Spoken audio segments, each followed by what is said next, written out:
We have learned a bunch of very concerning information about Infinity Ward's next Call of Duty game, which is apparently slated for 2026, with us getting another Black Ops game apparently next year in 2025, with Treyarch and Raven Software and maybe some of the developers working on that. Now, as I'm sure you've probably heard, the outrage recently because Activision sent a cease and desist to the H2M mod, which was going to add all of the original Modern Warfare 2 content to Modern Warfare Remastered on PC. There has been a ton of backlash from this, and because of this, it has sparked the leaker Bob to start revealing a bunch of information surrounding this case. The first thing is he said the reason why the mod was shut down specifically was because apparently Activision feared that it would impact Black Ops 6's sales. Now, I'm not really sure as to what dent it would have made, especially because it's on PC specifically, which is a growing audience. Obviously, it's making up a massive portion of the Call of Duty fan base now, but it's consistently growing. But at the same time, because it's not on consoles as well, surely it couldn't have made that big of an impact. And I think that with a case like this, going back to an old Call of Duty game but remastered, it doesn't have the same lifespan as a new Call of Duty game has. So I honestly don't know how genuine this reason is. I could totally see Activision being concerned about this. However, I'm not sure as to the actual impact, but I guess any impact is an impact to them, even if it impacts, say, 0.1%, that's still a figure they want to hold on to, I'm sure. So yeah, it's really unfortunate what Activision have done in sending the cease and desist letter, especially because the developers were working on this for 2 years. Activision even put Modern Warfare 2 on sale for the past couple of weeks to gain probably interest from the mod about to release, and then they sent the cease and desist letter literally a day before it was planned to release, seemingly after all of the hype built up from different YouTubers getting to experience it early and posting about it. And maybe that is why they sent the cease and desist letter a day before, because it was just gaining so much traction. Whilst I do think there was a bit of coordination here, I think that, you know, a year ago, whilst they might have been aware of it, because it didn't gain all of this traction as much as the past couple weeks, it was probably not as much on their radar as recently. And it really sucks, just as Robert Bowling has pointed out, who used to be the ex-communications manager at Infinity Ward on, for example, Modern Warfare 2, the original, literally the game that was going to be remastered here. He even said a lot of the original Infinity Ward team consisted of developers who used to be modders. The original Call of Duty PC games released mod tools and server files to empower community creators to expand on the original vision, build systems to help your UGC content, user-generated content, community not strangle it. And this is a very true thing. Even still to this day, a lot of the people that Call of Duty and other games hire come from a modding background. Before people get into a professional scene, they obviously want to create their own things or work on different projects, fan projects in their own time. And what better way to do it than modding? Before I jump into the rest of the information, I first have a very unique game to let you be aware of, so stay tuned and I'll be right back. This is special, a game that's unlike anything you have ever played before. It's called Dustborn, and it's a single-player, story-driven action-adventure about hope, love, friendships, robots, and the power of words. In Dustborn, you step into the shoes of Pax, an exiled con artist, and a normal with the incredible ability to weaponize language. Yeah, you heard it right, words are your weapons in this game. Pax has been hired to transport a mysterious and highly coveted package across an alternate America. Sounds like a simple trip, right? Well, not quite. Pax and a ragtag crew are traveling uncovered as a punk rock band, and they are being chased by the people who want that package back, and by the authoritarian justice. So, buckle up, because this road trip is anything but extraordinary. As you travel the neo-western landscapes of a divided America, you will stop at iconic locations, meet a colourful cast of characters, and face some seriously tough challenges. But here's the kicker. Every word you choose, every decision you make, shapes your journey. Dustborn isn't about the big, obvious choices, it's about the little things that add up over time. The words you speak affect your relationships, your crew's morale, and even how you navigate the world. It's a game where words have real, tangible power. Your crew is more than just a bunch of misfits. They are your round family. Each member brings their own peculiar powers, compelling stories, and clashing personalities to the table. Branching dialogues let you make choices that not only shape relationships, but change how your crew feels about themselves and each other. You'll need to round up,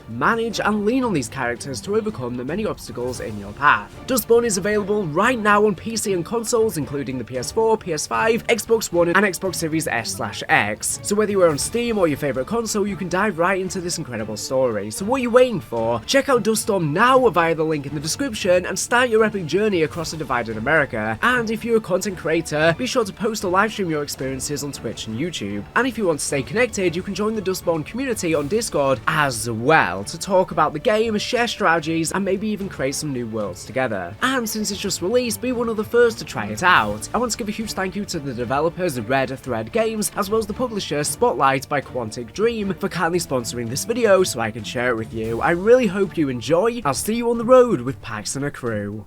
And I understand that Activision are of course well within their right to have sent the cease and desist letter. At the end of the day, regardless of legality, they don't need to do this. I understand that the law is weird, and for some weird reason in America it's not this way in all countries, but copyright holders have to constantly defend their own copyright by taking things down. But I think that's a really stupid, poorly designed way that the law works, and at the end of the day there are plenty of other video game franchises that allow mods to foster a community and they don't just take things down. And yeah, this is really concerning. Like I said, they apparently were worried about it impacting Black Ops 6's sales, but I think it would have maybe marginally impacted it. But at the end of the day, Black Ops 6 is a new game. I think of course it wouldn't have affected it that much. Maybe they were mainly concerned about the upcoming beta of Black Ops 6 because it's literally in a couple weeks, and I'm sure this may have had an impact on it there since it's so close to the release or the planned release of H2M. Now, people have been managing to get the H2M mod. It's apparently leaked out the files, but don't go downloading anything unless you know it's safe, because I know there's lots of people that have been putting fake files with viruses out there, so I wouldn't download anything. But people have been trying to get the servers working and stuff like that, but the mod is pretty much dead in the water. The developers are going to be making their own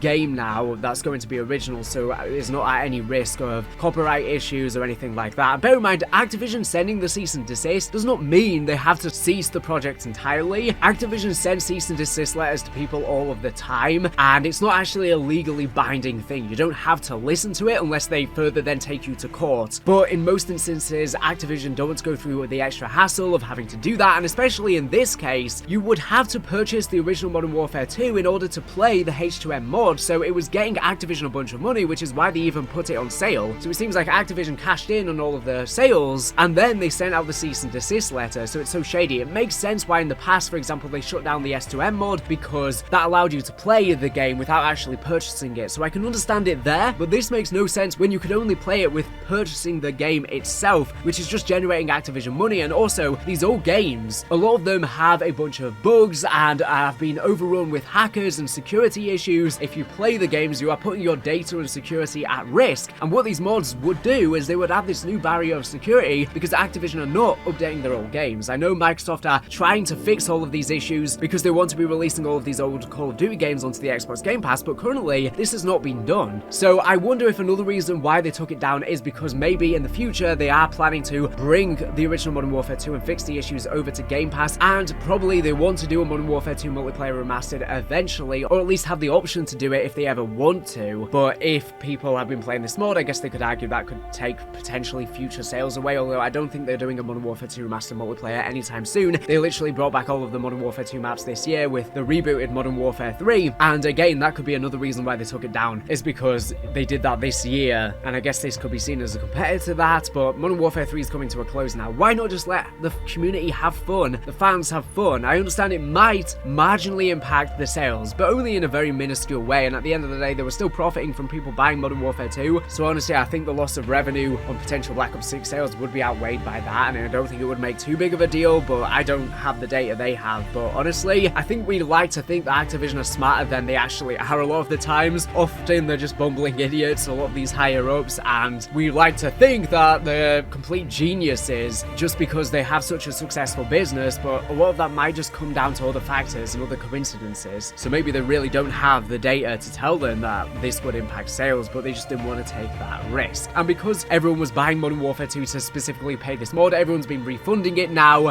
You can refund it if you've not played it for 2 hours, and you can also claim that because there's security issues playing it, you can try and and get a refund on Steam, and the reviews have been completely bombarded, and rightly so. But yeah, like I said, following on from this, Bob has been posting a bunch of leaks, and we've learned stuff about Modern Warfare 4. So he's come out and said, as it stands, Modern Warfare 4 2026 will be developed by Infinity Ward and will feature remastered maps from the original Modern Warfare 3. What is going on here? We've just had Modern Warfare 3 releasing remastered maps from Modern Warfare 2. Why are we getting a Modern Warfare 4 with a bunch of remastered Modern Warfare 3 maps? Are they completely out of creativity? They're blocking the fans from making their own projects, but then they're just bringing back a load of past content. And I don't mind them bringing back Modern Warfare 3 maps, but you would think that they would be trying to have more new content, considering Modern Warfare 2 and 3 back to back, whilst they've sold so well, have received a lot of criticism, and Modern Warfare 2, especially by Infinity Ward since Sledgehammer worked on Modern Warfare 3, had barely any content on launch. The first 2 seasons had no new maps, only remasters. So why are they doing more remasters? I don't know if this is the post-launch or if it's at launch, but the other thing Bob has come out and said is that Modern Warfare 4 development is currently at a standstill. The team is seemingly unhappy with the narrative and mechanics of the game, and Activision is putting severe pressure on the studio as a whole. So this is Infinity Ward's first Call of Duty game that's going to have a 4-year development cycle, just like Treyarch have had on this year's Black Ops 6. But even with that extra development time, it seems like they've been twiddling their thumbs for the past couple of years, and not much development has actually been made. Of course, Modern Warfare 3 was rushed out in a very short period of time, so why only launch with remastered content, why the multiplayer was quite short, and half of them were just these open world missions on reused Warzone locations, and the narrative was extremely weak, with Makarov not feeling threatening at all and just running off at the end. So that makes sense, and it seems like because Modern Warfare 3 has received so much criticism, they don't know where to go narratively next, because they saw all of the criticisms for that game. It would be our assumption that the next stage is Makarov is going to go completely off and hopefully start a proper World War 3 this time around, but it seems like they're currently stuck with the storyline because they don't know where to head next, because ever since Taylor Kurosaki left, the storyline's just taken a massive dive. It's clear that they're prioritizing selling microtransactions and skins over an actual story, and it seems like it's impacting the game. And also, I'm sure the Infinity Ward developers also feel tired of just making Modern Warfare games. They probably want to do something else. I know the narrative writers have said they want to do a Ghost origin story, but in terms of the people who have nothing to do with the story, I'm sure they want to go to a different setting now. We've had so many Modern Warfare games. I'm sure they want to do something new, and probably they're feeling burnt out of the modern setting. That's my guess. So yeah, it seems like they're at a standstill with both the narrative and the mechanics, so I wonder what the mechanics are that could be the issue. Is it that Infinity Ward want to be doing the same old boring tactical style slow gameplay once again with no red dots on the minimap, etc, etc, and then people in the studio don't want this and they're like, we've done 2 games like this, we're not doing it again, and maybe there's some kind of infighting going on over